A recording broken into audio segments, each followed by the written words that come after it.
अस्सलाम वालेकुम friends, welcome to STS science plus coding academy. दोस्तों आज हमारा क्वेश्चन नंबर 52 है। क्वेश्चन है write a program that inputs a character from the user and check whether it is vowel constant. Vowel letters कौन से होते हैं? A E I O U, और इसके अलावा जितने भी बाकी सारे हमारे पास कांस्टेंट्स होते हैं। तो A E I O U को हमने बताना है वोवल ने कोई और इंटर किया तो हम कहेंगे ये कांस्टेंट है। तो सर प्रोग्राम शुरू करते हैं।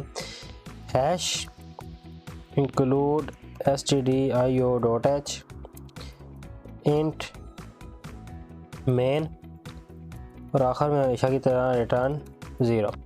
अब हमने यूज़र से कोई भी करैक्टर लेना है, तो मैं करैक्टर नाम का करैक्टर डाटा टाइप का एक वेरिएबल बना लूँगा और यूज़र से इसकी वैल्यू लूँगा। Print f backslash inter any character. User को हमने कहा कि कोई भी करैक्टर इंटर करो। स्कैन एफ परसेंटेज सी क्यों है? क्योंकि हमने करैक्टर एंटर किया और बाहर आ जाएगा एंड CH करैक्टर। अब हम दोबारा स्विच का इस्तेमाल करेंगे क्योंकि स्विच जो है सिंगल इनपुट से डील करने का बहुत आसान तरीका है। स्विच में हम करैक्टर दे देंगे और स्विच के ब्रैकेट के अंदर आके हम केस लिखेंगे। केस अब जितने भी A E I O U हैं हमने उन सबको लिखना है।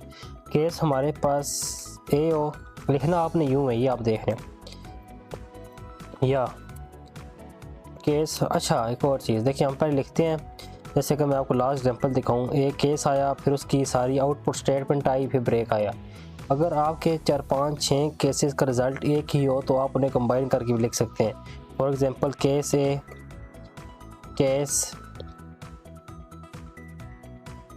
अब ये दोनों हमारे पास क्या है? वोवल्स है। तो इन दोनों के आखिर में मैं जाकर अगर यहाँ पे भी लिखूँगा ना प्रिंट एफ वोवल, तो इन दोनों के लिए हो जाएगा। तो मैं इस दोनों को कॉपी कर लेता हूँ या मैं सिंपल इस लाइन को कॉपी कर लेता हूँ। Not CEIOU,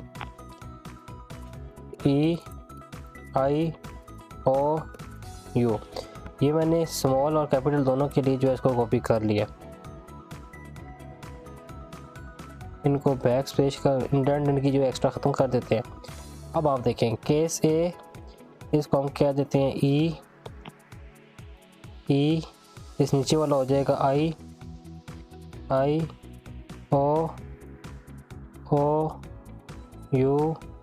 I-O-U। ये सारे हमारे पास कांस्टेंट वोवल्स होते हैं। तो इसके बाद मैं आके यहाँ लिखूँगा print f backslash n u entered an vowel letter. आपने वोवल लेटर इंटर किया है और आखिर में क्या आ जाएगा? ब्रेक। इसके अलावा अगर ये नहीं होता तो हम सिंपल डिफ़ॉल्ट स्टेटमेंट लगा देंगे क्योंकि पीछे हमारे पास कोई चॉइस नहीं बचती, और डिफ़ॉल्ट में हम प्रिंट एफ लिख देंगे backslash n u entered an consonant. आखिर में हमारे पास ये आ जाएगा। तो ये हमारे पास कुल प्रोग्राम है। उम्मीद है आपको समझ आया होगा। इसको रन करके चेक कर लेते हैं। इसमें समझने वाली चीज़ ये थी कि अगर बहुत सारे केसेस का रिज़ल्ट सेम हो तो आप उन्हें यूँ भी लिख सकते हैं। इसको मैं एग्जीक्यूट कर देता हूँ। इसने कहा इंटर एनी करैक्टर, मैंने कहा अब हमारे पास वोवल नहीं है, यू इंटर एन कॉन्सोनेंट। तो इस तरह हम अपने जो करंट करैक्टर्स हैं उनको चेक कर सकते हैं। उम्मीद है क्वेश्चन आपको समझ आ गया होगा। मज़ीद किसी भी किस्म क्वेश्चन के लिए आप हमें कमेंट कर सकते हैं। आपसे मुलाकात होगी किसी नेक्स्ट वीडियो के अंदर। तब तक के लिए अल्लाह हाफ़िज़।